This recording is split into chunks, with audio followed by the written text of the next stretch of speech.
Bueno, yo creo que ya podríamos dar comienzo a nuestro seminario del día de hoy. Buenas tardes, bienvenidos a todas y a todos. Gracias por sumarse una vez más a nuestra propuesta de seminario. Hoy conectamos Córdoba con el Reino Unido. Creo que nunca habíamos estado por Córdoba y bueno, si bien no estamos en Córdoba, estamos como una representante de la provincia de Córdoba. Hoy tenemos el enorme gusto de escuchar el seminario de la doctora Pamela Ribone.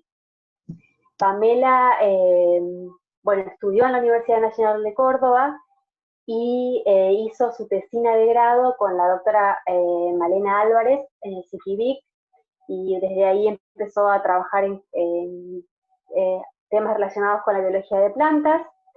Luego realizó su doctorado aquí en Santa Fe, en el Instituto de Agrobiotecnología, bajo la dirección de la doctora Raquel Cham, y en el doctorado cambió de tipo de estrés, se pasó de estrés biótico a estrés abiótico, y estuvo estudiando el rol de la regulación o el rol de factores de transcripción de tipo HDCIP en la resistencia de plantas a estrés abiótico y en el desarrollo vegetal también.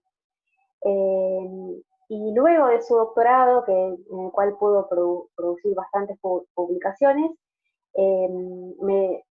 obtuvo una beca muy prestigiosa para irse a realizar una instancia postdoctoral en el Instituto Sainsbury de la Universidad de Cambridge, donde ya está hace unos años, y desde siempre, digamos, tuvo una gran, un gran gusto por lo que es la docencia y por lo que es la divulgación de la ciencia.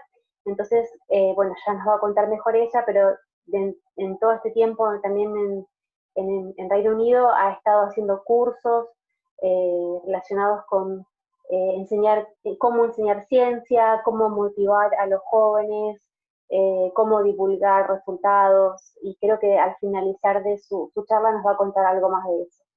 Así que bueno, me dejo de hablar. Pame, el espacio es todo tuyo. Muchas gracias por estar esta tarde hoy con nosotros. Bueno, muchas gracias primero por la invitación, Eli, que fue el puntapié para después meterme en el grupo y empezar a hacer algunas otras cositas que la verdad que me encantan. Así que gracias desde eso y gracias por la presentación también. Así que bueno, comparto ahora la pantalla. Share.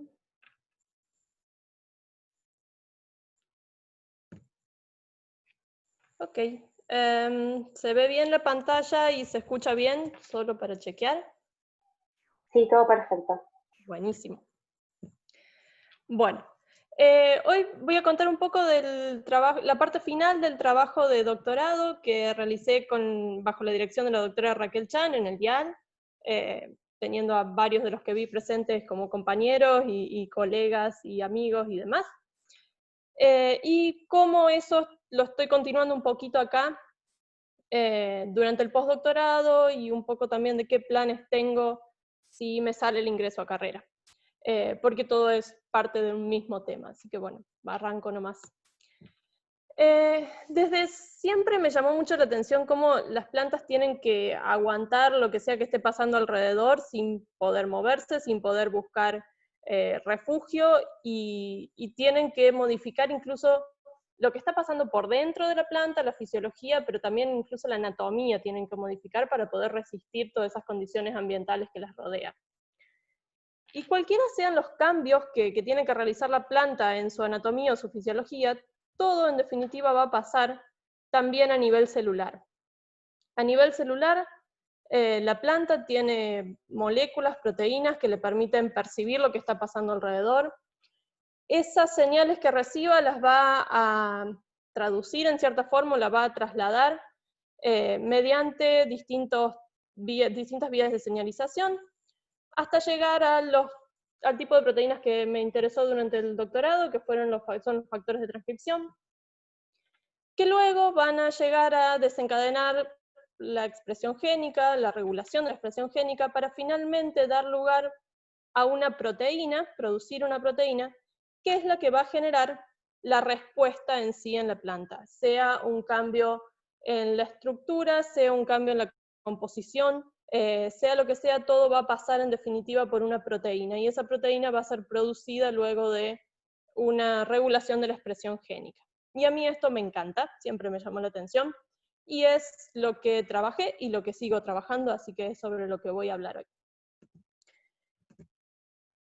Para producir una proteína, para producir estas respuestas que necesita la planta, sí o sí hay que pasar primero por ADN, la planta tiene que elegir dentro de todos los genes que tienen su ADN cuáles son los necesarios en este momento en base a las condiciones que está sintiendo.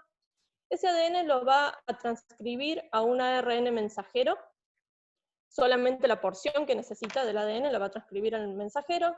Ese mensajero va a salir fuera del núcleo y va a ser traducido por el ribosoma y toda la maquinaria de traducción para generar sí la proteína que es la que va a dar la respuesta. Así que acá en 3 simples pasos se ve todo en definitiva lo que comprende la expresión de la regulación génica. La regulación de la expresión génica, perdón. Y este proceso está regulado en numerosos puntos, está regulado primero en la elección de cuáles son los fragmentos de ADN que se van a transcribir, después también está regulado cuáles son aquellos de los mensajeros que van a ser finalmente traducidos, algunos son degradados, e incluso ya cuando el mensajero es maduro y está estable en el citoplasma, hay mecanismos que regulan cuáles son las proteínas que se van a producir y cuáles no. Y bueno, hoy lo que voy a hablar sobre todo son de los WRF, y los WRF principalmente regulan la parte traduccional, o sea, regulan cómo se va a producir la proteína a partir del ARN mensajero. Solo para recordar un poquito, para producir una proteína el ribosoma va a leer ese ARN mensajero, empezando siempre por la región 5', llegando hasta la región 3', va a empezar al inicio del mensajero, y va a ir escaneando hasta encontrar el codón de inicio, lo que marca, acá tengo que empezar a generar proteína. Se va a ir moviendo a lo largo del mensajero y va a producir la proteína, acá, leve, una pequeña animación. Finalmente, esa proteína se va a liberar del complejo ribosomal, y el ribosoma se va a desarmar, se va a despegar de ese ARN mensajero, sus partes van a ser recicladas seguramente para traducciones posteriores. Y los mensajeros, como mencionaba, tienen distintos componentes y tienen direccionalidad. Empezando, tiene una modificación en el 5', que es el 5' cap, después tienen la poliodelineación al final del mensajero. Van a tener un codón de inicio, que es lo que marca la región de ese mensajero que efectivamente le codifica para una proteína, y un codón de stop, que es donde marca hasta acá es la proteína, lo otro no lo necesito. Eso delimita estas 2 regiones, llamadas región 5' UTR y 3' UTR, perdón, que son regiones que no se traducen, pero que en general tienen capacidad regulatoria, en definitiva.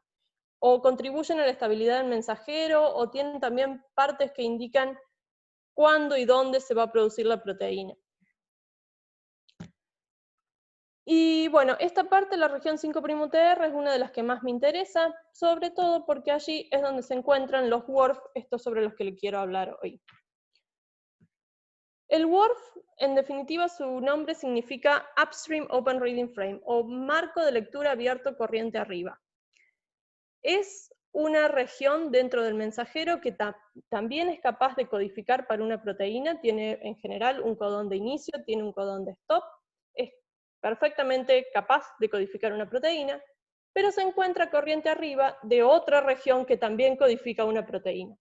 Y que en general a esta segunda región la denominamos marco de lectura abierto principal o main ORF, porque son o los más largos o los más conocidos, los primeros que se descubrieron y que se conocieron. Entonces eso les deja un papel secundario a los WRF, no por ello menor. Y los WRF, si bien en general no los estudiamos en biología celular, son pasados de alto, o eran pasados de alto cuando yo estudié, son bastante abundantes. Se encuentran en aproximadamente el 35% de los transcriptos de eucariotas, en algunas especies es incluso mayor, llega hasta el 50% de los transcriptos, aquellos que poseen un marco de lectura abierto corriente arriba de otro marco de lectura abierto ya conocido. Y se pueden encontrar dentro de la región 5'UTR, también se pueden encontrar solapados con el marco de lectura principal, y en general tienen capacidad regulatoria. De nuevo, ayudan a determinar cuándo y dónde una proteína se va a producir. Dentro de los WRF hay un grupo particular que son llamados CP-WRF, y ese nombre viene porque están conservados entre especies. Es decir, que en distintas especies, siempre que se busca el transcripto de una proteína particular ya conocida, va a estar siempre acompañado de un pequeño marco de lectura abierto corriente arriba. Eso es lo que los determina como conservados. Y como sabemos desde biología en general, si la evolución decidió dejar algo estable en el mismo lugar, suele ser porque tiene una función particular. Por eso a mí me interesan estos WRF, me interesa saber por qué están ahí, para qué están ahí. Otra cosa curiosa sobre los CP-WRF es que se encuentran particularmente en los genes que codifican para proteínas que a su vez regulan cascadas muy grandes de señalización.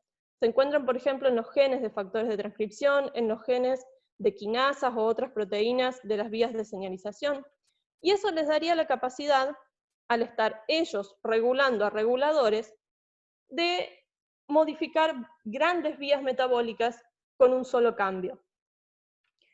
Los CP-WRF se encuentran en menor proporción que los WRF, solo en el 1% de los transcriptos angiospermas, pero igual eso me parece que los hace interesantes y siguen siendo bastante abundantes. En Arabidopsis, por ejemplo, existen aproximadamente, descubiertos hasta el momento, 114 WRF conservados, lo cual me parece que no es menor. Y bueno, algo interesante de los CP-WRF, como ya les contaba, es que primero que todo son capaces de generar una respuesta compleja solo por ser ellos reguladores, porque ellos regulan a los reguladores. Pero aparte, en los últimos años se vio que son capaces de generar una respuesta rápida, sobre todo porque regulan principalmente la traducción de una proteína cuando el mensajero ya está hecho. Entonces, la respuesta es más rápida porque parte del proceso de generar toda la proteína ya fue cumplido. El mensajero ya está ahí, solamente falta traducirlo. Eso les da la capacidad de generar respuesta rápida. Y al mismo tiempo se vio que generan respuesta de metabolitos. Son muy buenos, en definitiva, sensando la presencia o ausencia de un metabolito particular, como son azúcares o poliaminas, por ejemplo. Esos son los más descritos. Pero tienen esa capacidad, por lo menos los que se han estudiado hasta ahora.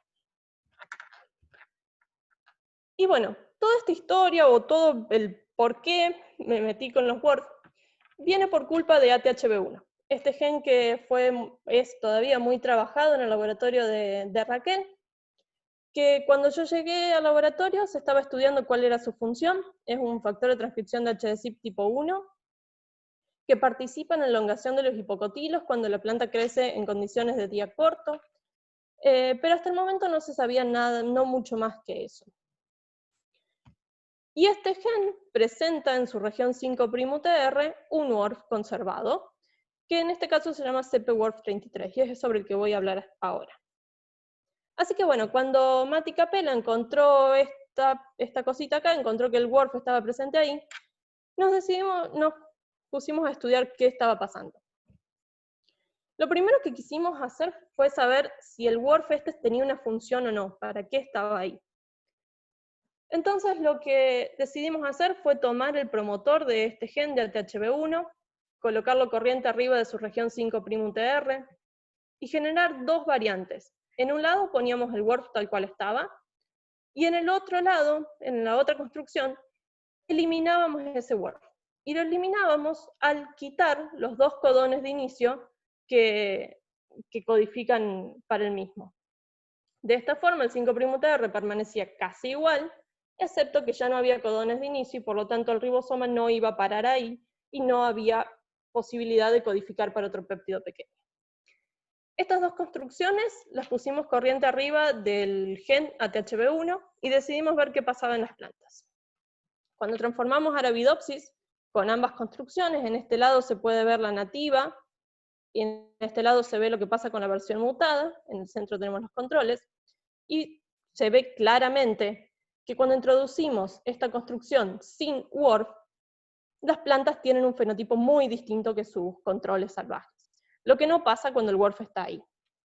Esto nos indicaba, por un lado, que el WRF tiene una función, algo está haciendo en la planta, y aparte, como este fenotipo que vemos acá se parece muy mucho al que se ve cuando ATHB1 se sobreexpresa, sospechábamos que la función del WRF era reprimir la presencia de la proteína que estaba corriente abajo, era reprimir la presencia de ATHB1.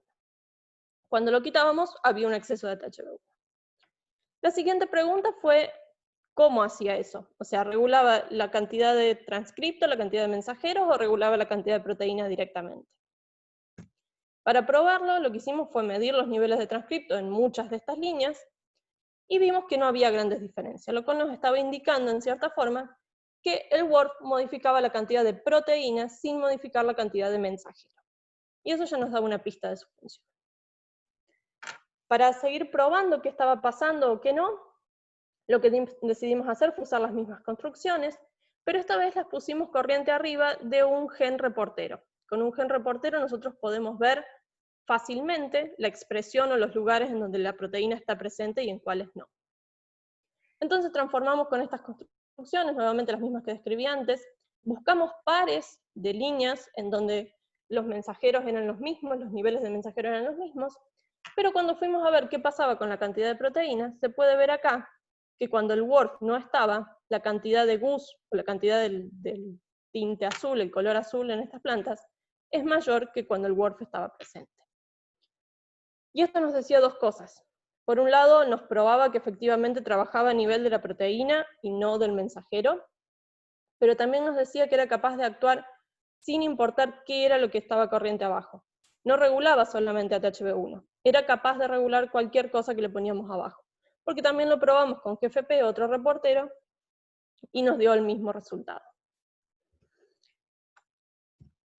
Otra pista más que teníamos en cuanto a esto fue que cuando empezamos a mirar qué pasaba en otras especies, vimos que la secuencia de la proteína, la secuencia de aminoácidos, estaba muy conservada entre especies, es decir, que era la misma en todas las especies. Solamente vimos diferencias en monocotiledonias respecto de dicotiledonias. En monocotiledonias el WRF es un poquito más largo que en dico, pero esa es toda la diferencia. Fíjense que en colores rojos marco aquellos aminoácidos que están altamente conservados, o sea que se repiten en todas las especies, y en colores azules verdes, los que no se repiten en todas las especies. Y de vuelta, la proteína estaba muy conservada. No pasaba lo mismo con la secuencia de mensajero, con la secuencia del ARN. En el ARN no había tanta conservación. Todas estas pistas juntas que habíamos colectado hasta acá nos ayudaron a determinar cuál era el mecanismo de acción del WRF. Porque eso nos llevó a sospechar que trabajaba por trabado del ribosoma, que es algo que voy a explicar un poquito más adelante. Otra de las pistas que teníamos en ese sentido también era ver dónde estaban los ribosomas, porque hay un experimento llamado RiboSeq que nos permite determinar exactamente en qué posición se encuentra el ribosoma, y cuando nosotros analizamos datos obtenidos de otros laboratorios, pero los volvimos a mirar particularmente para THB1, vimos que efectivamente los ribosomas estaban en la región correspondiente al WRF, que es esta que marco acá en celeste, y no eran tan abundantes en la región correspondiente a THB1. Además, había este pico hacia el final del WRF, que es un indicativo fuerte de trabado del ribosoma. Así que bueno, con todas esas pistas nos pusimos a ver cuál es el mecanismo por el cual está actuando. Y para los WRF se conocían ya varios mecanismos por los cuales podían actuar, por el uso de codones raros, por ejemplo, por efecto trans del péptido, es decir, que el péptido se produce y va a actuar en otro lado de la célula, por NMD, que es un mecanismo de silenciamiento, Pero uno de los más importantes es el trabado del ribosoma, y hasta ahora todo nos apuntaba a que era eso. Faltaba probar si efectivamente era así o no. Perdón. Y bueno, durante el trabado del ribosoma, lo que ocurre es que la proteína que se está formando empieza a interaccionar con las paredes del túnel ribosomal. Si se fijan acá, la proteína empieza a formarse en esta parte que señalo acá, y va sumando de a poquito aminoácido, aminoácido, aminoácido, mientras el ribosoma va avanzando. Pero parte de esto ocurre dentro de la estructura del ribosoma, como se ve acá. En amarillo se ve el péptido, ¿sí? Entonces el péptido tiene que pasar por un túnel adentro para poder salir al exterior. Y en esa salida puede interaccionar con las paredes y producir el trabado del ribosoma. El trabado del ribosoma sería algo como lo que se ve acá. El ribosoma va escaneando, pero llega a un punto en donde ya no puede avanzar más. Esa interacción con el péptido naciente es más fuerte que la fuerza que necesita para hacer el siguiente paso o incluso para liberarse después. Entonces el ribosoma queda atrapado en una posición particular de ese transcripto. Para probar si esto efectivamente era así, teniendo en cuenta que es importante la estructura de la proteína que se está formando, decidimos hacer dos construcciones distintas. En un lado pusimos de vuelta la región 5'UTR nativa, con el WRF tal cual está en la planta, y en la otra construcción lo que hicimos fue introducir una mutación acá al principio del WRF, tal de que eso modificaba totalmente la secuencia de aminoácidos sin cambiar tanto la secuencia de nucleótidos. Entonces acá íbamos a tener una construcción en donde había un WRF, pero ese WRF, ese péptido, tenía una naturaleza totalmente distinta de la anterior, y probablemente no era capaz de interaccionar con las paredes. Efectivamente lo que vimos es lo que ven acá. Este es el control, esto es la planta simplemente con el promotor constitutivo 35S seguido del reportero, sin 5' entre medio. Esto es lo que pasa cuando introducimos el 5'UTR nativo, con el WRF totalmente igual a como está en la planta. Y esto es lo que pasa cuando introducíamos esta segunda versión en la cual el péptido era distinto. El WRF estaba ahí, pero el péptido era distinto.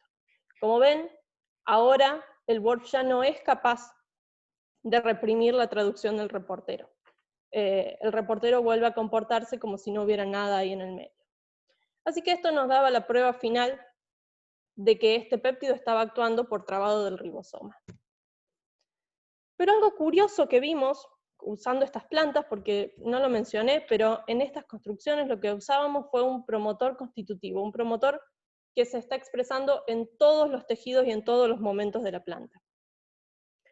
Entonces nos aprovechamos de eso y pudimos ver que el WRF no era activo en todos los tejidos, solamente era activo en las partes aéreas de la planta cuando la planta estaba expuesta a la luz, porque en los cotiledones crecidos en la oscuridad el WRF no estaba actuando y el reportero se producía tranquilamente. Lo mismo pasaba en raíces también tenemos presencia del reportero porque ese WRF no es activo y no está inhibiendo la traducción corriente abajo. Esto nos llamó muchísimo la atención y a mí me dio ganas de entender por qué o cómo hacía distinguir este péptido, si se trataba de una raíz o se trataba de una hoja, si había luz o si no había luz. Y eso es lo que decidí hacer durante el postdoctorado. Al mismo tiempo, otra cosa que habíamos visto es que a bajas temperaturas este WRF no era tan activo como sí lo era a altas temperaturas. De nuevo, acá ven cuando se ve la coloración azul, indica que el WRF no está activo. Entonces, este pequeño péptido era capaz de sentir tanto la luz como la temperatura que lo rodeaba y producir una respuesta corriente abajo. Eso es lo que sabíamos hasta el momento, eso es lo que sabíamos cuando terminé el doctorado, que el WRF actuaba en base a la luz y a la temperatura que estaba percibiendo, que era capaz de reprimir la traducción de THB1, y seguramente THB1 desencadenaba una función o una respuesta corriente abajo. Pero quedaban varias preguntas. Una de ellas es, ¿cuál era la función de THB1? O sea, esta parte de acá. Y la otra es, ¿cómo actuaba el WRF? ¿Cómo estaba percibiendo la luz y cómo estaba percibiendo la temperatura? Cuando Cuando empecé el postdoctorado le conté este proyecto a mi actual director, y él se enganchó mucho porque en este laboratorio estudian particularmente la percepción de la temperatura, entonces me dio la luz verde para seguir estudiando esta parte acá, qué estaba pasando y cómo estaba sintiendo el WRF la temperatura. Así que bueno, lo primero que decidimos hacer fue entender un poco cuál era la función de THB1, por qué a bajas temperaturas THB1 era necesario. Y después de buscar un montón de fenotipos, de poner las plantas a 4 grados, a 10 grados, a bajo cero sin aclimatación, bajo cero con aclimatación, probamos un montón de combinaciones. Lo único que encontramos diferente fue que cuando ATHB1 no estaba presente en las plantas eran más susceptibles al freezing sin aclimatación. Freezing es poner las plantas en temperaturas menores a 0 grados centígrados, y la aclimatación significa darle unos días previos de bajas temperaturas, de 10 o 4 grados centígrados, antes de ir a esa condición de bajo cero. Entonces, cuando la planta pasaba de una temperatura normal de crecimiento, que son 17 o 20 grados, a bajo cero, sin ninguna previa entre medio, ahí veíamos una diferencia y las plantas que no tenían ATHB1 morían o eran más susceptibles. Esto tiene cierta relación también con lo que pasa con el WRF, porque cuando probamos qué estaba pasando usando esas mismas plantas que ya mostré antes, vimos que cuando poníamos las plantas a temperaturas bajo cero, la respuesta del WRF era mucho mayor, o sea que el WRF dejaba de ser activo, casi totalmente en hojas verdaderas. No pasa lo mismo en cotiledones, pero eso todavía no lo entiendo por qué. Y al mismo tiempo vimos que esta respuesta también era rápida, porque ya a los 30 minutos de poner las plantas en condiciones bajo cero, ya veíamos una expresión diferencial del gen reportero, que se hacía mayor con el paso del tiempo. Pero bueno, 30 minutos ya parecía como que la respuesta era rápida.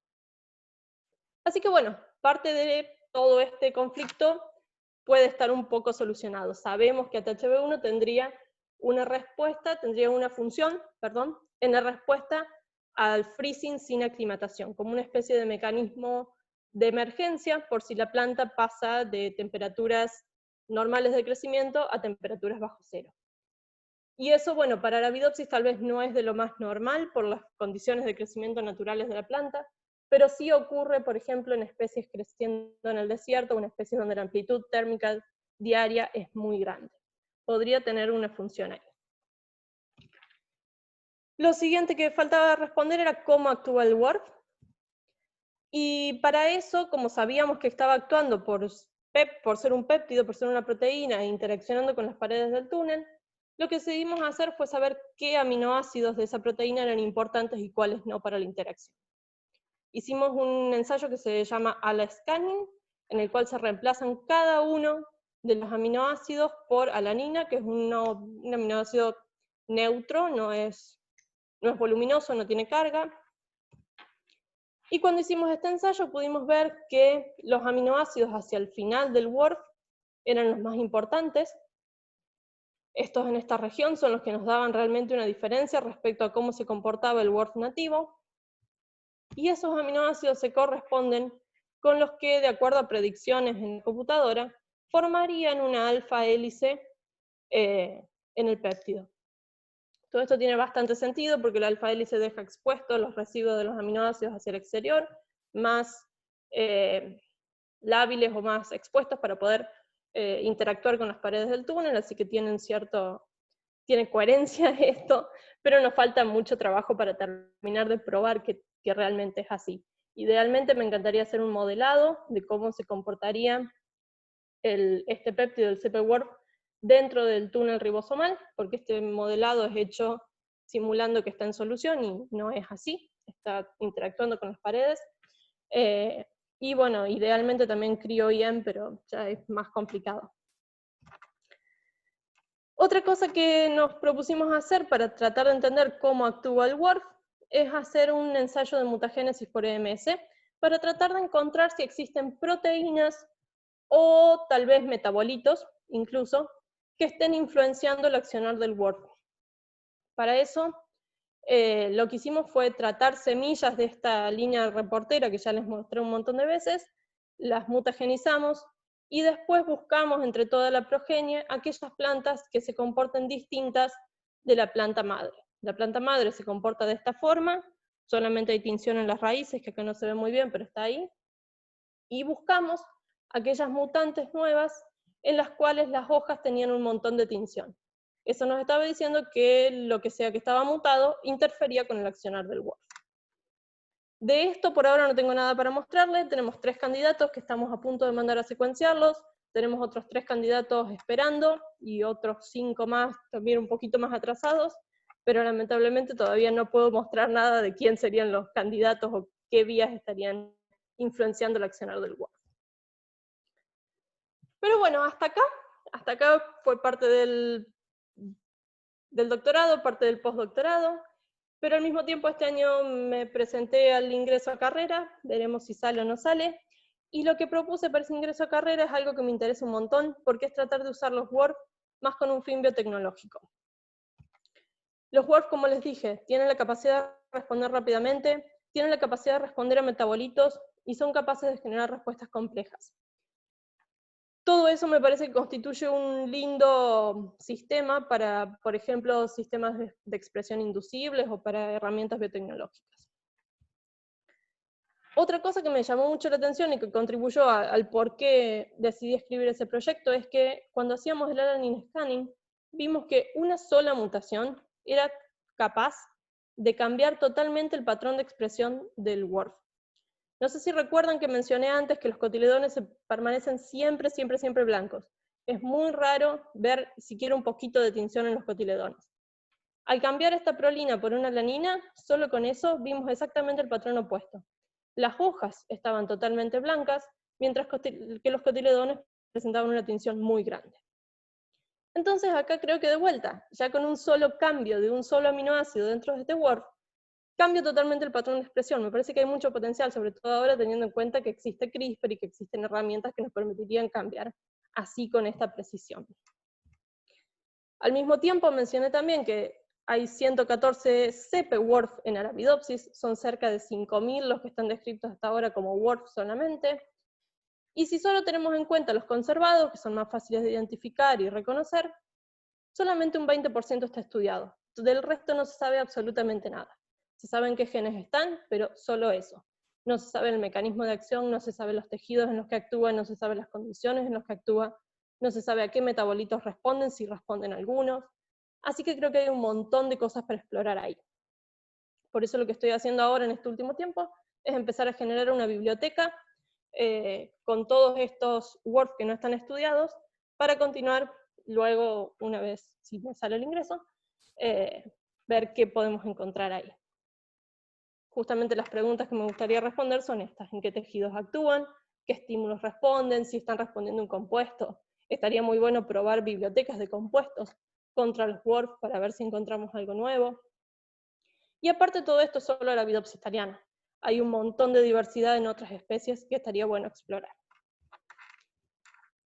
Y de hecho, ya en los últimos años, los últimos 2 años principalmente, surgieron varios trabajos mostrando el potencial de los WRF como herramientas biotecnológicas. En un caso se los utiliza para generar lechuga con mayor cantidad de vitamina C, en otro caso para controlar el contenido de azúcar en frutilla, así que creo que son interesantes y que estaría bueno seguir explorándolos.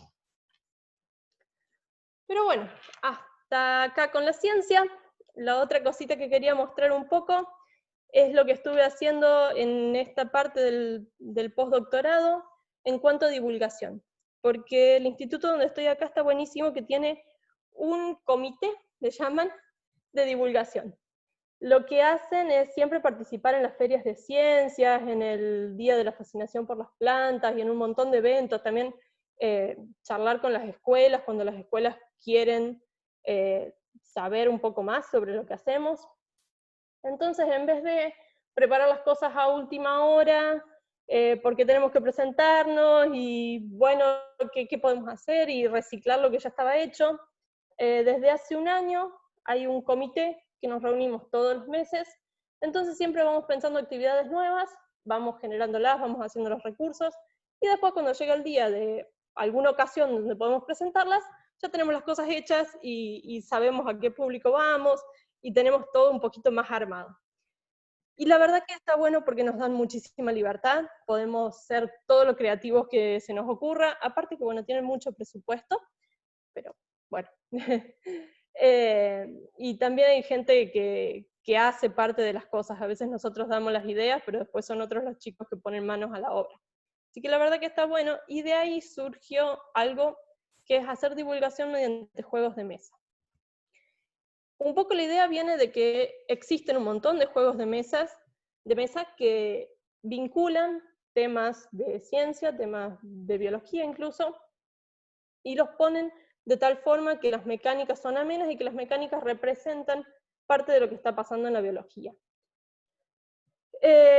La ventaja de los juegos de mesa, en mi opinión, es que nos permite llegar a las familias, nos permite llegar a un espacio que tal vez de otra forma no tenemos, porque es una mezcla, llegás a los grandes, llegás a los chicos, permitís las discusiones, lo permitís en un espacio que puede ser el espacio de una feria, pero también puede ser el espacio del hogar, y que luego te vengan a consultar, o que luego se genere la discusión y la curiosidad a partir de eso. Y lo que nos gustó es que empezamos a pensar si podríamos hacer juegos de mesa representando las cosas que se investigan en el instituto. Y ahí surgieron 2 y medio, digamos, que son los que les voy a contar ahora. Uno de los juegos es Pollinator Blitz, porque una de las investigadoras del instituto trabaja en estudiar cómo el patrón Bullseye Pattern, que no me sé muy bien la traducción de eso al español, pero cómo este patrón en las flores se forma y cómo eso ayuda a atraer los polinizadores adecuados.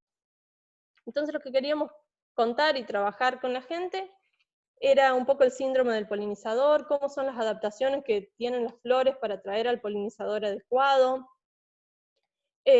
mostrar que no son solo las abejas los polinizadores, sino que hay un montón de diversidad en animales, incluso en factores abióticos. Y lo que se nos ocurrió para trabajar este tema fue hacer el Pollinator Blitz, que en definitiva es en el centro de la mesa un montón de figuritas representando a los distintos polinizadores, y cartas mostrando las flores de las plantas con distintos fenotipos que son los que les van a ayudar a atraer al polinizador que ellas quieren. Los chicos lo que tienen que hacer es dar vuelta una carta y agarrar lo más rápido posible el polinizador adecuado para esa flor de acuerdo a las características que se les cuenta antes. Así que bueno, este juego ya lo probamos en una de las ferias de ciencia.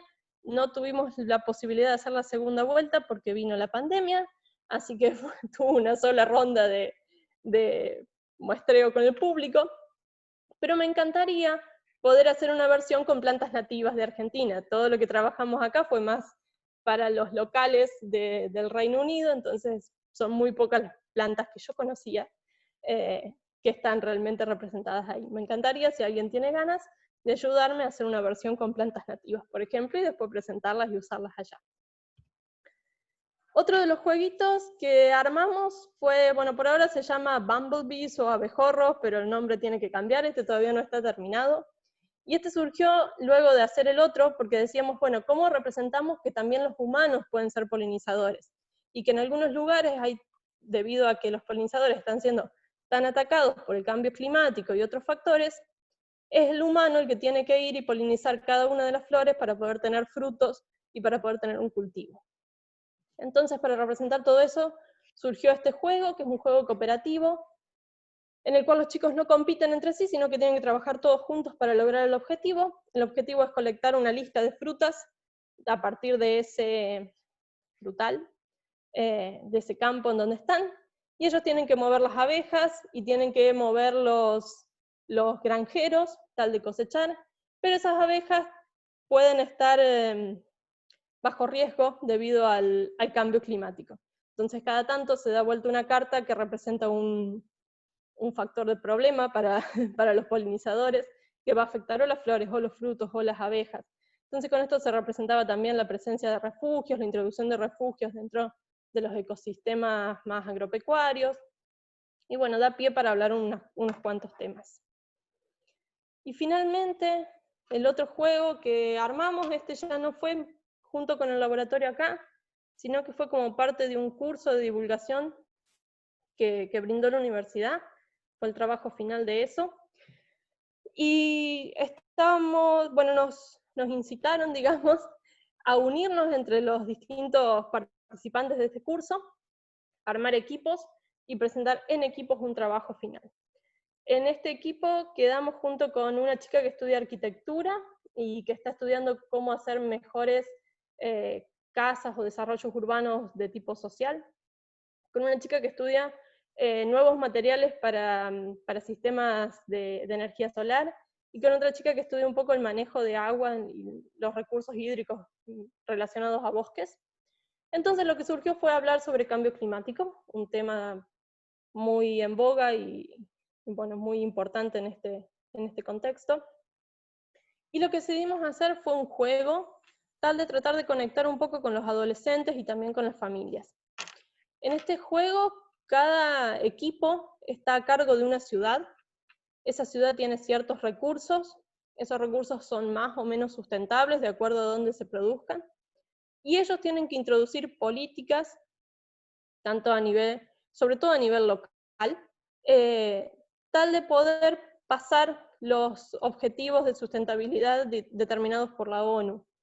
En este caso lo trabajamos con 5 ciudades distintas, con Londres, con Portobelo, con Ciudad del Cabo, Dubái, y otra más que no recuerdo ahora. Y bueno, cada equipo, como les decía, estaba a cargo de una ciudad. Nosotros hicimos un montón de trabajo atrás para determinar cuáles son los recursos que efectivamente tiene esa ciudad, qué tan sustentables son, cuáles son los problemas climáticos que pueden ocurrir en esa ciudad. Y la verdad que este juego lo probamos en el Festival de Ciencias de acá de Cambridge. De vuelta, lo podemos probar una vez nomás y a la segunda nos vino la pandemia, pero tuvo una muy linda respuesta por parte de los adolescentes y sobre todo por parte de las familias. Tuvimos 2 familias que eran padre, madre y un niño de unos 8 o 10 años. Era increíble ver cómo discutían entre ellos, cómo el chico quería cambiar el mundo, quería introducir las políticas más raras, no más raras, pero las políticas más radicales, en definitiva, y cómo los padres le explicaban que bueno, que está bueno, que es lo que hay que hacer, pero que seguramente se van a encontrar con oposición por esto, con oposición por aquello. La verdad que la discusión que se desataba entre las familias y entre los adolescentes fue increíble. De todas las experiencias que pude ver acá como parte de este comité de divulgación, fue la vez que más vi a los adolescentes realmente haciendo algo y realmente poniendo manos a la obra y muy comprometidos con lo que estaban haciendo. Así que eso fue una experiencia muy, muy linda. Y ahora estamos tratando de hacer una versión virtual, una versión que la gente puede imprimir y jugar en su casa. También estamos tratando de contactar con docentes que quieran introducir esto en las aulas, sea para trabajar como proyectos por su ciudad, sea como discusión al principio sobre estos temas. Pero bueno, estamos siguiendo con el trabajo con esto, así que si conocen a alguien interesado o si tienen ganas de probarlo, contáctenme nomás que, bueno, estamos en hacer la versión, la traducción al español, pero seguramente en poquito tiempo les puedo empezar a mandar cosas. Y bueno, eso es todo lo que quería mostrar hoy. Muchas gracias a todos estos grupos que me ayudaron a lo largo de todo el trabajo que mostré acá, el grupo de Fieldweek ahora, el grupo del LBB y del IAL, el grupo de la Ariuta que me adoptó, y el grupo también de divulgación. Así que muchísimas gracias. Eso es todo. Muy bien, Pame, muchas gracias a vos. Disculpen, por tu presencia. Se hizo de noche ya. Bueno, excelente. Muchas gracias por la presentación, Pame. Hay un montón de preguntas acá que tenemos en el chat. Si te parece, como son menos, podemos ir a los últimos comentarios o preguntas respecto de esta segunda parte de la divulgación y de los juegos, y después pasamos a las preguntas primeras que tienen que ver con el con lo que nos presentaste de la parte más científica. Bueno, obviamente que muchos mensajes de felicitaciones y bueno, lo que puedo decir de esta segunda parte es que hay varios mails de chicas, bueno, Giselle Martínez, para que baje un poquito más, bueno, Virgi Miguel, Natalia Norero, bueno, Carolina Talá, que están dejando sus mails para sumarse a testear los juegos. Y también hay gente que se ofrece ahí a formar equipo argentino para generar este tipo de contenidos acá, así que esa parte me parece que tiene muy buena repercusión. Diego Zavallo pregunta si los vas a traer a Argentina, y Grala dice cómo se pueden conseguir para llevarlos a la escuela. Por ahora, bueno, de los 3 que mostré, soy, digamos, una de las autoras principales, así que tengo la libertad de llevarlos allá o llevarlos conmigo como quieran. Tengo todos los documentos fácil para compartirlos, los documentos para imprimir y después compartirlos. Sí que todos están en inglés, así que hay que traducirlos, pero no es, o sea, no es tan difícil, es el nombre de flores, pero sobre todo las flores a la versión nativa, y eso sí, si me contactan, perfectamente puedo pasárselos. De esto poco, o sea, ninguno de ellos tiene una versión física. La versión física la hicimos nosotros en base a impresora y tijera, pero bueno, creo que eso, como lo hicimos nosotros, lo puede hacer cualquier docente o cualquiera que tenga ganas de probarlo. Así que creo que eso es. Vamos a tomar los mails de las personas que se anotaron, pero les vamos a dejar también ahora en el chat tu dirección de mail. No sé si vos podés escribirla ahora, Pame, o la escribimos nosotros. A ver. Como No, acá está. escribirla así, por las dudas que haya también alguien que no haya dejado su mail. Nosotros recuperamos los que se anotaron, pero también el que quiera puede escribirle a Pame directamente. Buenísimo. Bien, vamos a ir a la parte de preguntas de la parte científica, que también hay un montón. Me gustaría que cada uno de los que dejó escrita su pregunta se las pueda hacer a Pame directamente, si es que pueden hacerlo con los dispositivos que tienen. Así que yo les voy a ir dando el paso, a ver si se las pueden hacer directamente ustedes. Bien, una de las primeras preguntas es de Giselle Martínez. Giselle, no sé si querés hacerle vos directamente la pregunta a Pame. Hola Pamela, sí, no hay ningún problema. ¿Cómo estás? Muy linda la charla, te felicito. A mí me interesan muchísimo los WORF porque siempre estudié transducción de señales por azúcares y bueno, están regulan los factores BSIP, bueno. Son muy, muy interesantes y en general la gente no los conoce muy bien. Una pregunta que te quería hacer era si existe alguna base de datos o algún lugar en internet donde acumule los conocimientos acerca de los WORF, o no existe todavía eso. No hasta donde yo sé, pero sí salieron el último año, o 2019 o principio de este año, 2 o 3 reviews al menos, bastante detallados. Hay un trabajo nuevo en donde identifican para los conservados, de nuevo, Sí. para los conservados porque son más fáciles de encontrarlos, hacen una búsqueda más exhaustiva, centrándose en que algunos de los WORF ni siquiera tienen un codón de inicio, sino que inician con codones no tradicionales, y ese último trabajo es el que determina 114 WORF conservados, es lo que usé como bibliografía principal para cuando estaba escribiendo el trabajo. Creo que hasta ahora es lo más completo y lo más actualizado que hay. Fuera de eso, no conozco otras bases de datos disponibles. Estaría bueno hacer algo así. Sí, estaría bueno. Y la última pregunta que te hago, ¿existe algún tipo de regulación que sea, por estos WORF, que sea positiva, o siempre ocurre a nivel de represión? No, hay casos en los que la regulación es positiva. De hecho, hay uno de los más estudiados, uno que es por poliaminas, no me acuerdo si es por una particular o por varias. Ese tiene, creo que tiene 3 o 4 WRF en la región 5', algunos de ellos actúan de forma positiva y otros actúan de forma negativa. Y dentro de los no conservados, recuerdo haber leído varios casos en los que la regulación es positiva. En esos casos principalmente iba más a estructuras dentro del ARN que dejaban al descubierto o no el comienzo del WRF, y eso permitía pasar de uno a otro. Son regulaciones complejas, son regulaciones como que por ahora no hay regla, por ahora cada caso es particular, pero sí, existen casos de regulación positiva también. Muchas gracias.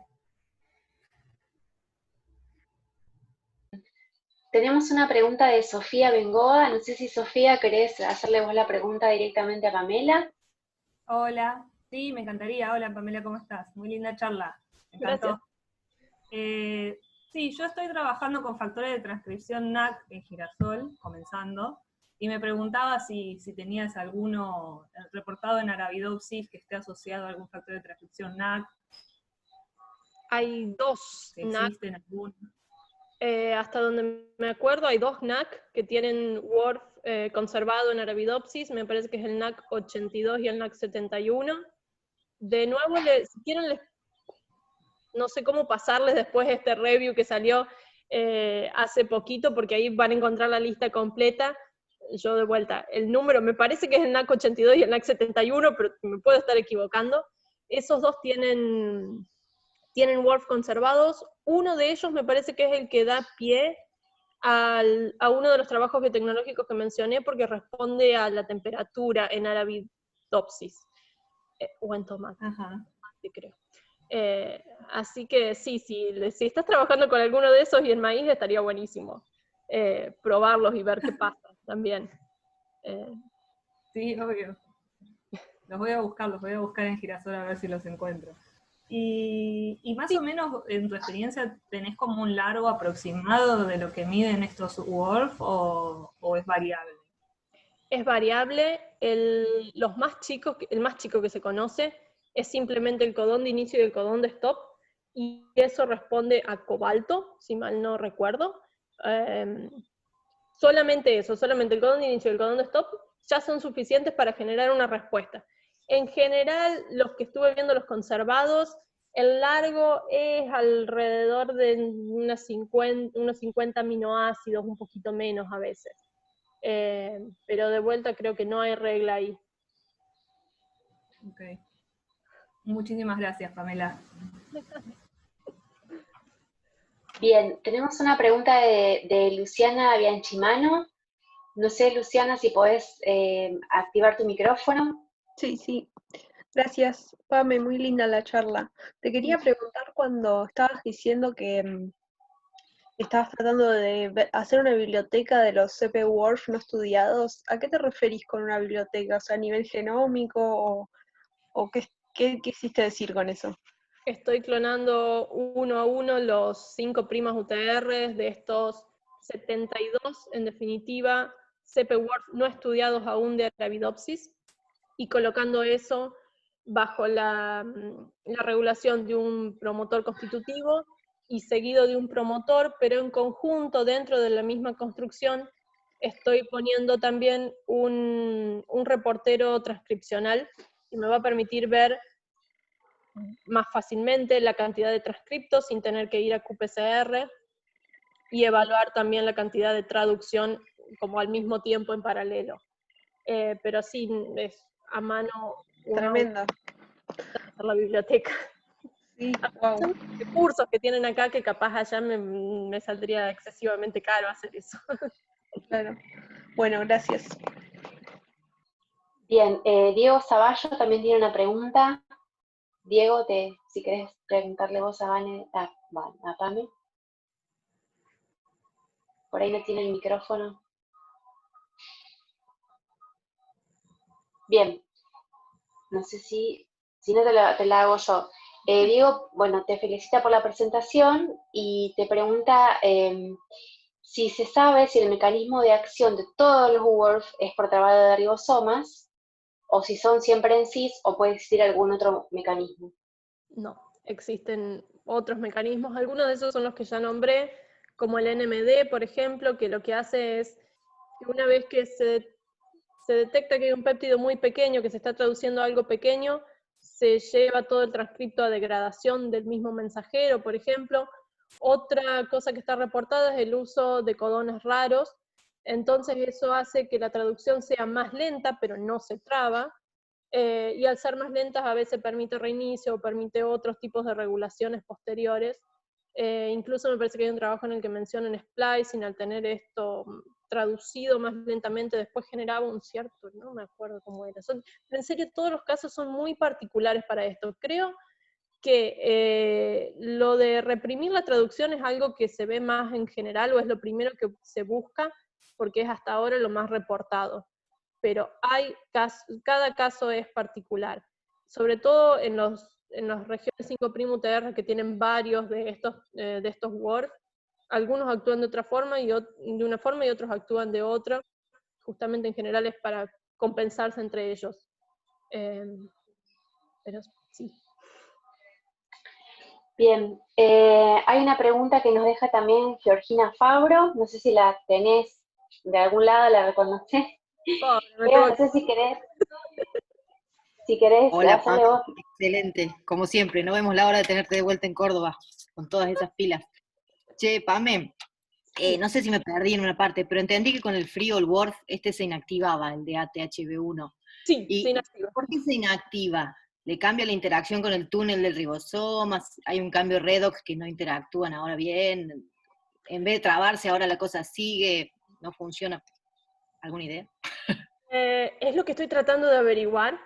La parte del redox ya la exploramos un poco y parece que no tiene nada que ver, porque le tiré con todo habido y por haber que le iba a cambiar el estado redox a eso y no hubo ningún cambio. Sigue exactamente portándose tal cual se porta en nativo. Así que, porque tiene dos cisteínas ahí al principio que Claro, estarían bastante sí, expuestas, las y lo vi. primero que sospechamos fue eso, o sea, están cambiando se está formando un puente acá que se rompe por algún estado redox y No. dijimos, listo, vamos a probarlo. No hubo forma.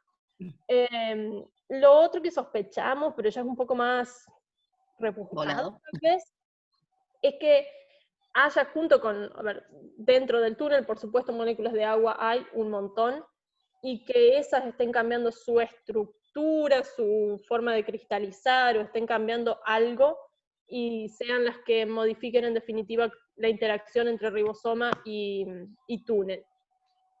Otra hipótesis que no pude probar, pero que tenemos dando vuelta, es que sea algo relacionado a calcio, que se estén rompiendo membranas, que eso esté liberando calcio, y que sea esto lo que está modificando las interacciones.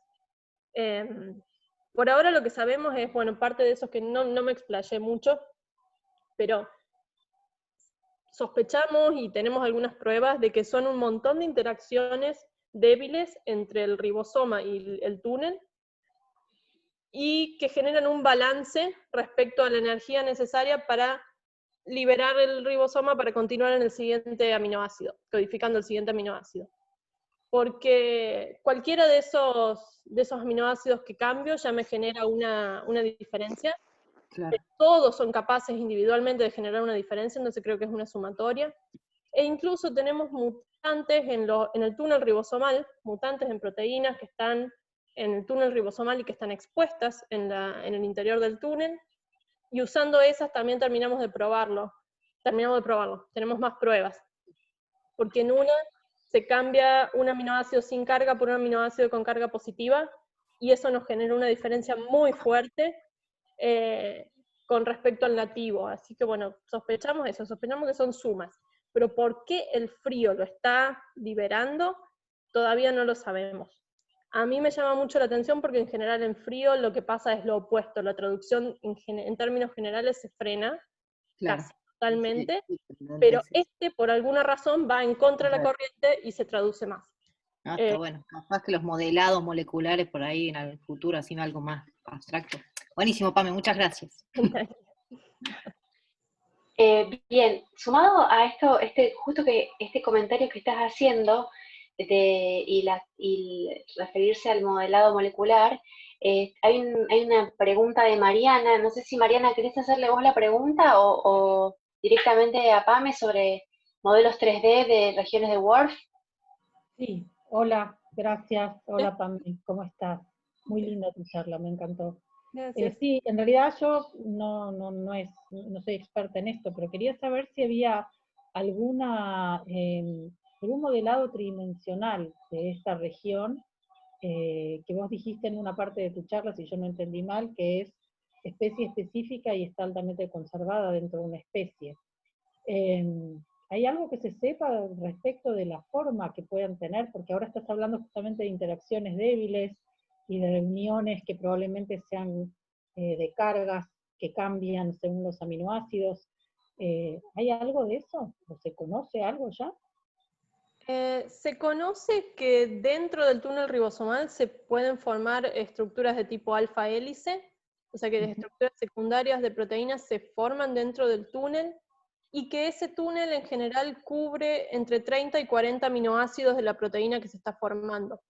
Y el WRF tiene 30 aminoácidos, de hecho, así que lo que yo sospecho es que cualquier estructura que vaya a tener este WRF va a estar totalmente incluida dentro del túnel, y a lo mejor solo una pequeña partecita está realmente expuesta por fuera del ribosoma para la acción de otras proteínas o bueno, la acción con metabolitos.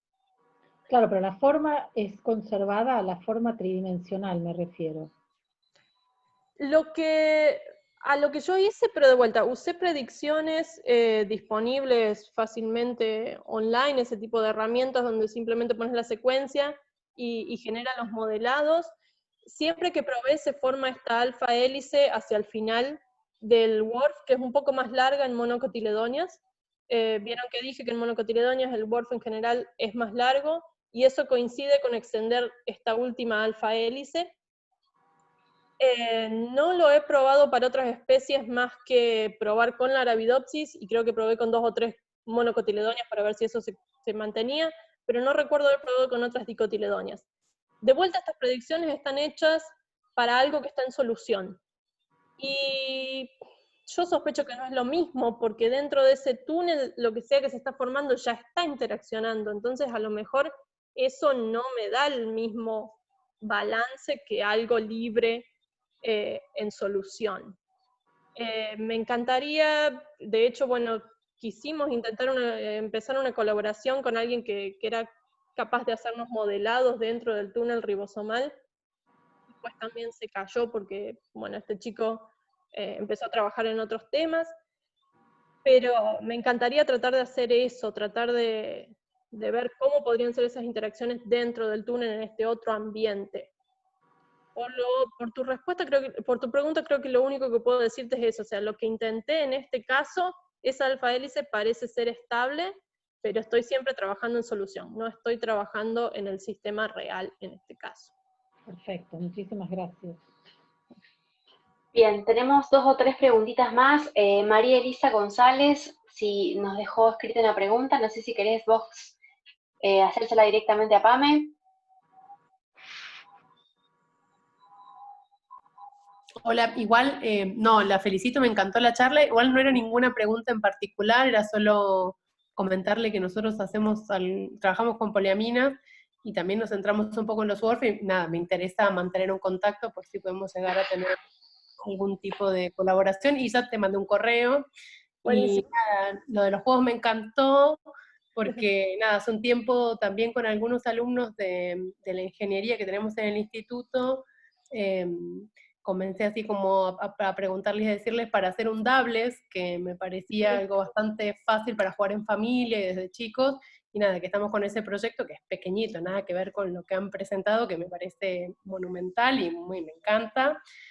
Pero nada, era más por comentarlo nomás, y bueno, como te dije, te mandé un correo y espero que podamos estar en contacto. Buenísimo, genial. Bárbaro. Era parte de la intención del seminario, empezar a conocer gente allá trabajando en este tipo de cosas, para bueno, seguir. Bueno, genial entonces. Nada, me alegro mucho, muchas gracias. Gracias. No, gracias a vos. Tenemos una pregunta de María Yelén Pagani. Aye, no sé si querés hacerle vos la pregunta a Pame. Hola, sí, me encantó la charla, súper interesante. Y bueno, las cosas que yo fui preguntando creo que ya las fuiste contestando algunas, porque bueno, ya dijiste el tamaño de las ORF, que es difícil predecir, pero bueno, menos de 50 aminoácidos, otros mecanismos de acción, que también dijiste que son súper variados. Me surge la curiosidad si en algún caso ese péptido se libera y actúa de otra manera, por ejemplo. ¿Algún ejemplo de esos hay? No recuerdo en este momento ningún ejemplo para los WORF particulares. La verdad que no me acuerdo en este momento, pero sí que hay distribuidos en el genoma un montón de regiones que codifican para péptidos pequeños, que se sabe que esos péptidos pequeños tienen una función en trans, que se liberan, que se han detectado, que se los ve circulando por floemas, xilema, no me acuerdo cuál de los dos. Pero por los dos. Por los dos, bien. Pero puntualmente, un WORF que se sepa que se libera y actúa en otro lado, no recuerdo en este momento, no quiere decir que no los haya. Para este probé varias veces, probé varias cosas, todo me está diciendo que no se termina de liberar del ribosoma. No busqué en base de datos de péptidos que hay ahora, que existen, en ningún momento se lo detecta, sí se detecta THB1, pero no este. Después en varias de las plantas que tendrían, varias de las reporteros que tienen la capacidad de producir el péptido sin producir a THB1, nunca vi ninguna diferencia fenotípica. Así que para este en particular yo sospecho que ese péptido no se libera nunca, pero no quiere decir que en otros casos no tenga esa capacidad. Gracias. Y otra pregunta que se me ocurre, ¿cómo se pueden predecir estos WORF? Porque justamente dijiste que a veces no tienen la metionina inicial. ¿Hay alguna forma?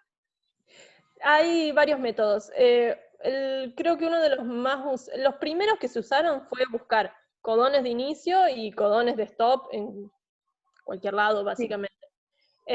Y esos fueron los primeros trabajos que son de 2014, si mal no recuerdo, entre 2009 y 2014. Después, cuando se trata de los conservados, lo que hacen es empezar a comparar entre especies. Entonces ahí sí ya se liberan de no tener un codón de inicio, pero ver secuencias que pueden codificar siempre para lo mismo entre distintas especies, todo por bioinformática. Y ese fue uno de los últimos trabajos que salió publicado, que es este que digo que usé bastante como referencia. Y después la otra herramienta importante que tenemos ahora es el RiboSeq.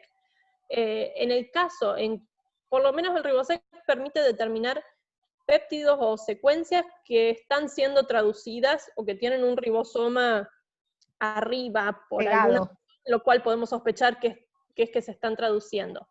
En base a esos estudios, en Arabidopsis, en algunos tejidos particulares, que es donde se hicieron los RiboSeq, se detectan más de 5.000 WORF, porque bueno, son así, secuencias donde se ven la presencia de ribosomas, secuencias pequeñas en donde se ve la presencia de ribosomas, fuera de los marcos de lecturas tradicionales que estaban descritos antes. Perfecto, muchas gracias. Bien, y para ir terminando, una pregunta de Natalia Norero, que pregunta si se conoce algún WORF relacionado con estrés biótico. Con estrés biótico, sí. No. Ahora me queda la duda, déjame buscar, porque uno de estos trabajos que nombré de biotecnología, lo que hacen es mejorar la tolerancia a un factor biótico, pero me parece que el WORF en realidad responde a la temperatura, responde al calor. Combinan la tolerancia al calor con la tolerancia, con después otro gen corriente abajo que tiene resistencia al biótico. Me parece que es así. Otro trabajo que no sea ese, no lo recuerdo. Bien. No, y Constanza pregunta si relacionado con los WORF y la temperatura, ¿hay algún estudio o tenés pensado hacer algún estudio que tenga que ver con la germinación de la semilla? La verdad que nunca me lo planteé, pero puede ser interesante, ¿por qué no? De hecho, sí, la germinación la temperatura es algo importante a la hora de la germinación, sí. Sí, es un fenotipo que en general no suelo mirar, realmente no sé por qué no me suelo ir por eso, pero sí, por supuesto. vos dijiste recién que los veían en floema o en xilema, con lo cual podría ser que viajen por plasmodesmos, que sean una señal móvil, ¿o no? Eso para los péptidos pequeños. Ya no sabría decirte para los WORF porque de vuelta, o sea, necesitas que el péptido se libere y después viaje. No, la verdad que no me acuerdo en los casos esos de los péptidos pequeños cómo es el transporte. No me acuerdo. Pero sí, estos WORFs yo supongo que tienen la capacidad, algunos de ellos por lo menos, de generar un péptido que después va a estar libre y va a tener una función tal vez o no. Sí. Bien, creo que no dejamos a nadie de las preguntas. Así que bueno, Pame, te agradecemos mucho tu presentación. Gracias por el entusiasmo con el que contás las cosas, por ser tan buena docente, que bueno, te conocemos acá desde tu rol docente, pero lo seguís manteniendo intacto, cómo llevas adelante, cómo explicás. Fue muy clara la charla. Lástima que te volvés a Córdoba y no te volvés a Santa Fe, porque nos encantaría que te vuelvas a Santa Fe, pero bueno, esperamos sí poder seguir colaborando y trabajando en conjunto. Y de nuevo, todos los que se queden con preguntas o nos quieren escribir, nosotros le podemos pasar el mensaje a Pame. De hecho, Pame es parte de este grupo de ARG Plan Women, o sea que va a recibir ella directamente las consultas o los comentarios. Gracias a todas y a todos, y bueno, nos vamos a ver la semana que viene, el próximo lunes. Vamos a tener nuestra segunda disertante, estudiante de doctorado, que es de todos los primeros lunes del mes. Muchas gracias y bueno, cuídense todos. Gracias.